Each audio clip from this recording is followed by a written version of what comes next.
वही घरों के वही वो जो गरीब लोगों के पास वही छत, वही 12,000 रुपए जो इंदिरा स्कीम में दिए थे, उसी के ऊपर उन्होंने 2 रूम बना लेंगे हैं। लेकिन यहाँ वादे क्या हुए? इतने वादे हुए डबल बेडरूम के। किसको डबल बेडरूम मिला? अगर आपको डबल बेडरूम मिला, टीआरएस पार्टी को उड़ा। मेरा बोलना यह है कि ये आपसी लड़ाई है।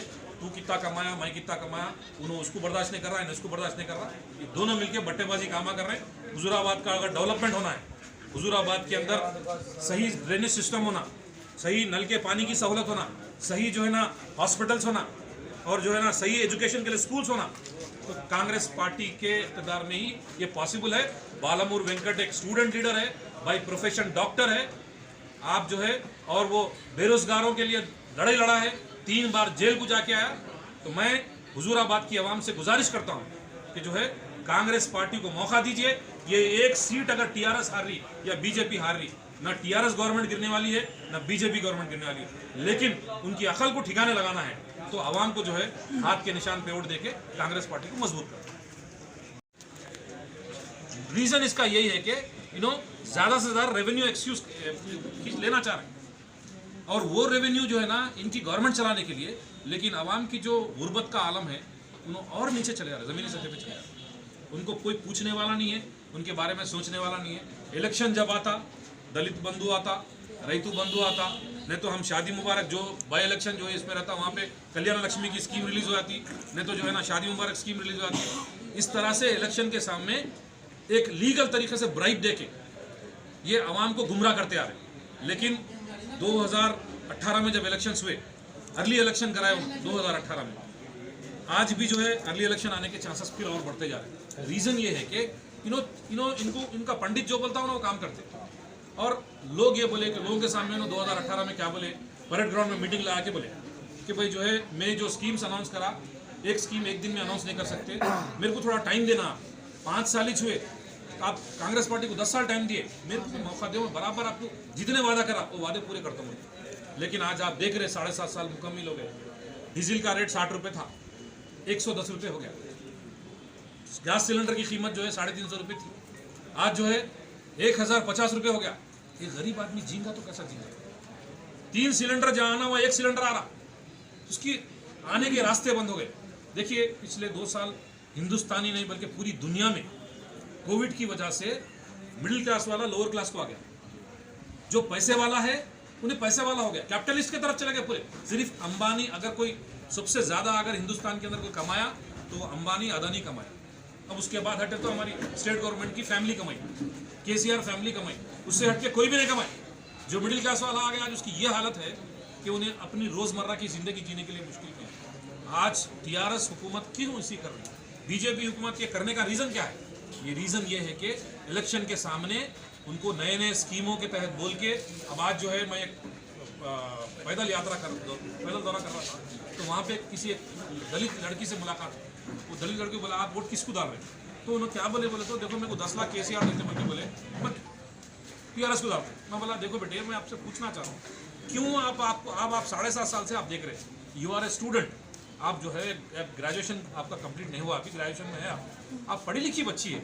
आप सोचो पिछले 7-7.5 सालों में दलित को 3 एकड़ जमीन, मुसलमानों को 12% रिजर्वेशन, गिरिजन को 12% रिजर्वेशन, गिरिजन में 2 हिस्से करके दोनों कम्युनिटी को लड़ाने का काम, SC ST को जो है ना दलित बंधु बल के अटैक करना, रैतु को इलेक्शन के सामने रैतु बंधु बल के अटैक करना। कांग्रेस पार्टी हमेशा शहर इलाके के लोगों को, नॉन लोकल लोगों को, इस वास्ते पार्टी से वर्कर्स नाराज होते, मायूस होते, दूसरी पार्टी में शामिल होते।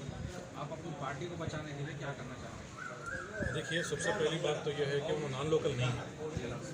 अभी जो यहाँ की जो अपने मस्जिद के आगे जो ऑफिस है उनके दादा का है, तो उनके दादा जो है यहाँ से मुकामी है।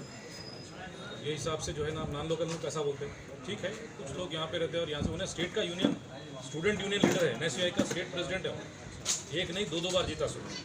और दूसरी बात जो है बेरोजगारी के लिए अगर कोई आवाज़ उठाया तेलंगाना के अंदर तो वो बालामूर वेंकट, जिसको जो बेरोजगारी की, नौजवानों को नौकरी देना, स्टूडेंट्स को फीस रियम्बर्समेंट देना, क्योंकि 2013 के बाद से जब से अलहदा तेलंगाना हुआ, टीआरएस हुकूमत जो है, जो कांग्रेस पार्टी के दौरे इख्तिदार के अंदर जो फीस रियम्बर्समेंट आता था तो तमाम फीस रियम्बर्समेंट को रोक दिया गया, जिसकी वजह से आज 95 माइनॉरिटी इंस्टीट्यूशंस बंद हो गए, जिसमें जो है 50 आने के बाद ये कम्प्लीटली बंद हो गए। इसकी वजह क्या है आपके? इसकी वजह यह है कि फीस रियम्बर्समेंट, देखिए मुसलमानों में गुर्बत बहुत ज़्यादा है। सचार कमेटी की जो रिपोर्ट है उस रिपोर्ट की बेस पे ये बताया गया कि दलितों से भी ज़्यादा कम सतह पे, यानी मतलब सतह गुर्बत पे ये जो है मुसलमान है, बिलो पॉवर्टी लाइन है। इनको जो है ना सिर्फ उनके आज जितने भी आप देखेंगे कि जो है पंचर बनाने वाला मुसलमान मिलेगा आपको, लारी चलाने वाला, ऑटो चलाने वाला, फ्रूट बेचने वाला, ये हालात है। क्योंकि ये वजह से सचार कमेटी को रिपोर्ट बेस करते हुए कांग्रेस पार्टी ने 15 पॉइंट प्रोग्राम लाया था मनमोहन सिंह के हुकूमत, मनमोहन सिंह जी की हुकूमत में 15 पॉइंट पर किस तरह से कौन से लेवल में बिलो पॉवर्टी लाइन में कैसा इंप्रूव करना। तो हमारे जब 2004 से पहले अगर किसी नौजवान बच्चे को अगर हाथ रख के पूछे तो बेटे आप कहाँ तक पढ़े, बोले तो उन्हें बोलता कि भाई मैं 10th ड्रॉप आउट हूँ, मैं इंटरमीडिएट ड्रॉप आउट हूँ। लेकिन जब यही वजह है कि जो है ना कांग्रेस पार्टी अपने मैनिफेस्टो में 2004 के मैनिफेस्टो में ये बोला कि जो है हम हुकूमत में आते ही 4% रिजर्वेशन देंगे।